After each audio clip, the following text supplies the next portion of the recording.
Tim Burton has been one of the most loved directors for the last 40 years, but he's had to deal with a lot of BS from studios, and no company screwed him over more than Disney, and he said they've ruined him. And Tim Burton started with pretty humble beginnings, where his mom owned a cat-themed gift shop in Burbank, California, and his father worked for the city, and while they didn't have that much money, he knew as a kid he wanted to be a filmmaker. And because of that, when he was a kid and teenager, he did focus on making short stop-motion movies, like this one right here, which he made when he was 13, called The Island of Dr. Agor, which did get him to compete at some local film festivals as a kid. And because of that, he was actually accepted into film school in California, where he originally studied to be an animator over a live-action director. And one project he did at film school was a short film called Stalker the Celery Monster, which did get him a lot of popularity with mainly Disney that decided to hire him right after he graduated. And at Disney, he worked on movies like Fox and the Hound, Tron, and also Black Cauldron, but he was unfulfilled doing so because all of his original ideas were rejected and he was just doing animations for other people's work. So because Tim Burton wasn't feeling fulfilled working for Disney, he pitched the company on the idea of him doing a short film called Vincent.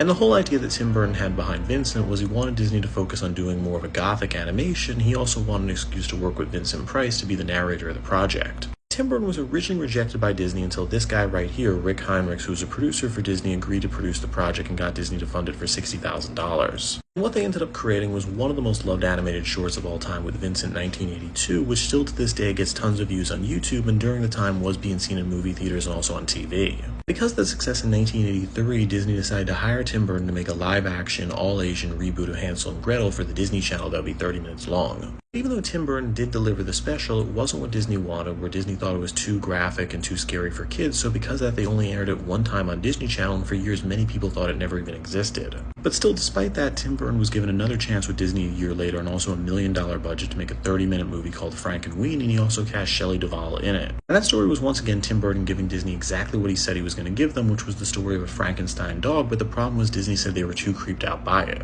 Because Frankenweenie wasn't what Disney wanted, they decided to fire Tim Burton, saying he wasn't Disney material, and they also at the same time didn't think his work would ever have mass appeal. Which also angered Tim Burton because right before Frankenweenie, he actually sold them the rights to Nightmare Before Christmas, saying he wanted to make it into a short film as well, but Disney rejected the idea and they wouldn't sell it back to him, but they just shelved the project. But Tim Burton had one stroke of luck, and that was Shelley Duvall, who worked on Frankenweenie with him and said he was an amazingly talented director and recommended him to Paul Reubens, aka Pee Wee Herman. So because that, Paul Reubens watched Frankenweenie and Vincent, thought Tim Burton was a genius, so because that he asked him to direct the movie Pee-wee's Big Adventure. And Pee-wee's Big Adventure became Tim Burton's first feature-length movie, and it was actually a huge success, making $41 million on a budget of $7 million. So because Tim Burton had a success for Warner Brothers making Pee-wee's Big Adventure, he pitched them the idea of him directing a Batman movie, but they said he wasn't experienced enough yet. So instead, Tim Burton made a deal with Warner to make Beetlejuice, which was also a huge hit, making $85 million on a budget of $15 million, so at that point Warner said he was ready to do Batman.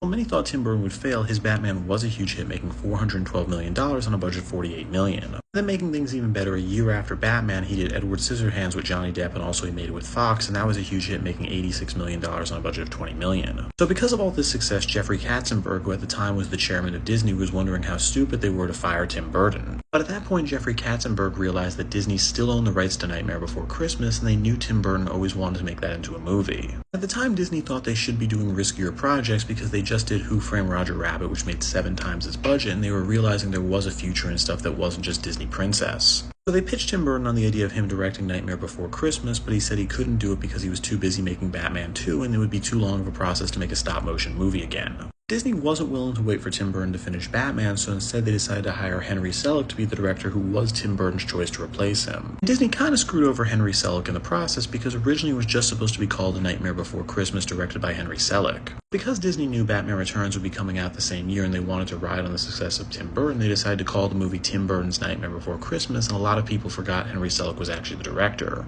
Still a work with Nightmare Before Christmas being a huge hit for Disney, making $108 million on a budget of $18 million, so Tim Burton was welcomed back to the company. So much so that it was why they rehired Henry Selick to direct the movie James and the Giant Peach in 1996, and they also wanted Tim Burton to produce just to use his name again. But Tim Burton did describe James and the Giant Peach as kind of a weird project where he wasn't super involved in it, and he felt they only brought him on as a producer in name only to use his name. And Tim Burton wouldn't go back to Disney for over a decade until they offered him a chance to direct the movie Alice in Wonderland, but there was actually a catch to it and why he directed it. That's because it all relates to Frankenweenie, where Tim Burton always loved that project and wanted to make it into a feature-length film, but Disney wouldn't let it after they didn't like the movie done in the 1980s. So Disney agreed to give him a budget of $39 million to direct an animated version of the movie if he'd also direct Alice in Wonderland for them. Even though Tim Burton had some issues with Disney where he felt they didn't properly market Frankenweenie because they only wanted him to direct Alice in Wonderland, and Frankenweenie didn't end up being a huge hit, making only $81 million on a budget of $39 million. For the movie Disney really wanted to make, which was Alice in Wonderland, Tim Burton gave them everything where it was a huge hit and made $1 billion on a budget of $200 million. So because of that, Disney wanted Tim Burton to direct a sequel to Alice in Wonderland, but Tim Burton wasn't actually interested in the idea and said no. With Tim Burton's reason being that he didn't feel there was a reason to make an Alice in Wonderland sequel besides making money. He thought Disney was too focused on money versus trying to make good original content.